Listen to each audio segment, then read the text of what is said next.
Hi, I'm Dr. Johnson Haas, and welcome back to GEOS 1000 Dynamic Earth. And in this one, we're going to be talking about metamorphic rocks, and I got one right here. Metamorphic rocks are really quite striking to look at quite often, and they can come up with some gemstones. So they're interesting kinds of rocks to deal with as a geologist. In this section of the course, we're going to be continuing the learning module about the changing Earth conditions over time by highlighting how rocks themselves can change as a result of pressure and temperature deep in the Earth and fluids charged with minerals that precipitate out to form crystals like this. Metamorphism is the geologic process by which any rock is changed by geologic processes into what we recognize as a different rock type. Metamorphism is not something you typically see at Earth's surface. It's one of the least familiar of the parts of the rock cycle to most people because, well, honestly, you can see sedimentary processes just by going to the beach or where a cliff is eroding or up in the mountains. You can see erosion, transport, weathering, sediment formation in a lot of contexts. Similarly, igneous rocks, everyone's at least seen footage of volcanoes erupting, so you can see igneous rock erupting and forming right on the surface. But you don't see metamorphism happening. And the reason for that is that it takes place, by definition, usually very deep inside the Earth, several kilometers down during mountain building events or subduction, or processes where tectonic forces are exerted upon rock, or rock is simply buried to pressures and temperatures where it begins to change. Three major variables in forming metamorphic rocks are, as I've already said to some degree, temperature, pressure, and fluids.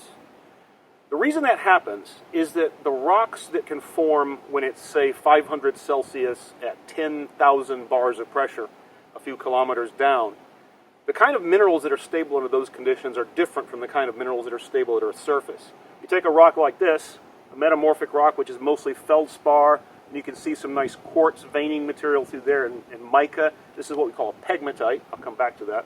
But if you look at a rock like this, these minerals are stable at a certain high temperature and pressure condition. At Earth's surface, this is going to start to weather away. And if you were to leave this out in the weather for a few hundred years, you'd see it start to weather. The quartz will start weathering out of this. The feldspar will start weathering away chemically to form eventually what will be clay particles. The quartz just weathers out to make sand. The mica weathers out and alters chemically as well to make clays. And that's what happens during weathering and erosion, is chemical weathering processes, like we mentioned in the previous chapter. But in this, chapter 6, which deals about metamorphic stuff, what you're seeing is the reverse of that. You're taking, let's say, a shale, and if you were to bury that deep in the Earth under tens of thousands of atmospheres of pressure at moderate temperatures where it's hot but it's not melting, what you're going to do is you're going to take those clay minerals and you're going to recrystallize them. They're going to react at those temperatures and pressures. And they're going to recrystallize and form essentially into minerals that are stable there instead of here. It's kind of the reverse of weathering, actually. And so, metamorphic rocks, pressure, temperature, and I mentioned fluids, and I'll come back to this being a pegmatite. Pegmatite is a kind of metamorphic rock which is essentially a giant vein of crystal. Feldspar, quartz, and also rare minerals. It's where you get a lot of gemstone quality minerals, beryl, emeralds, rubies, sapphires, all that sort of thing. Not diamonds, they come from the mantle, but the process of metamorphism can create some extremely striking and sometimes quite valuable works of geologic product. When a rock undergoes metamorphism, if it's not a fluid precipitating out directly to make a giant crystal in mass like this piece of pegmatite vein material, what you're doing is taking a pre-existing rock and you're squeezing it and you're heating it and it's changing too. You can have metamorphic rocks that show the original layering in what was originally a sedimentary rock. We call these metasediments, just as a catch-all term. But metamorphic rocks can also show layering that's not layering. What happens during metamorphism is you're taking rock and you're squeezing it down, and the forces doing that, and sometimes tensional forces and compressional forces during tectonic mountain building events, can create a situation where you impose new layers as simply the result of stress directions. And mineral crystals can get smeared out to form what looks like layering that has nothing to do with the original presence or absence of layering at all. That's why in metamorphism we call apparent layering in a rock foliation. It's a specialized term because you see layers, for example, in a gneiss, where you might have white quartz and black mica-rich layers in what we call a salt and pepper gneiss sometimes. That layering may have absolutely nothing to do with what the original layering of the sediment was, if it even was a sediment. Because any kind of rock can metamorphose. An igneous rock can metamorphose to become a more heavily, larger crystalline version with different minerals that are stable at different temperature, pressure conditions. We classify metamorphic rocks by metamorphic grade.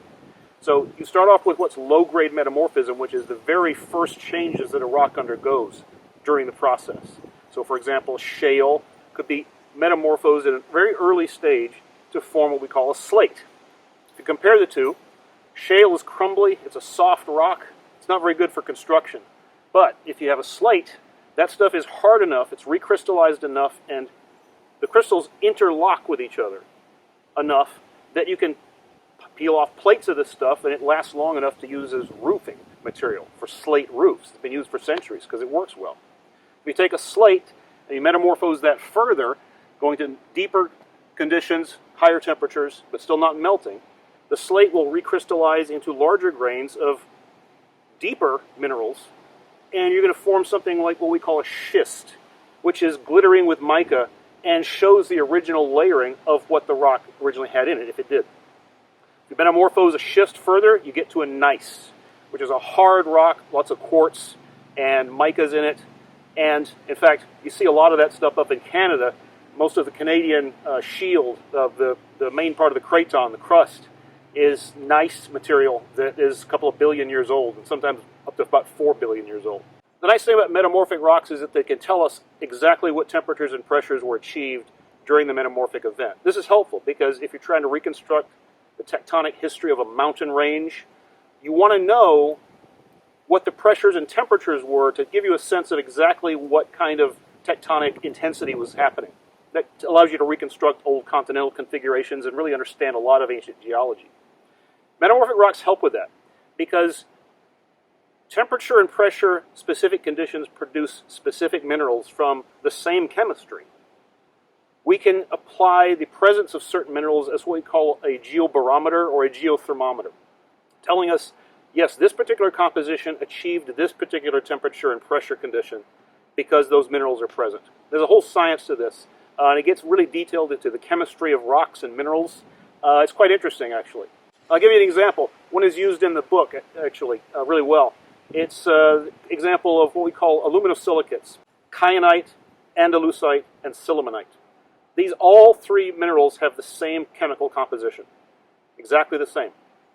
But the different minerals are stable at different pressure and temperature conditions.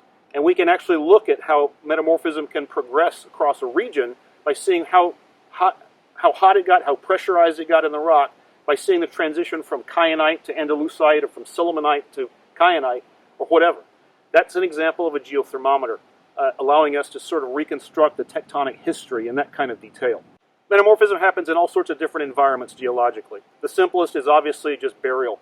If you get a sedimentary basin of material, sedimentary rock that gets buried because of other sediments on top of it and tectonic processes that send it down, then you can form metasediments, and you can turn what used to be mudstone and sandstone and stuff like that into quartzite, into schists or gneisses, and fluids moving through that stuff can mobilize some of those elements and transport them a certain distance until the chemical conditions change and they precipitate out.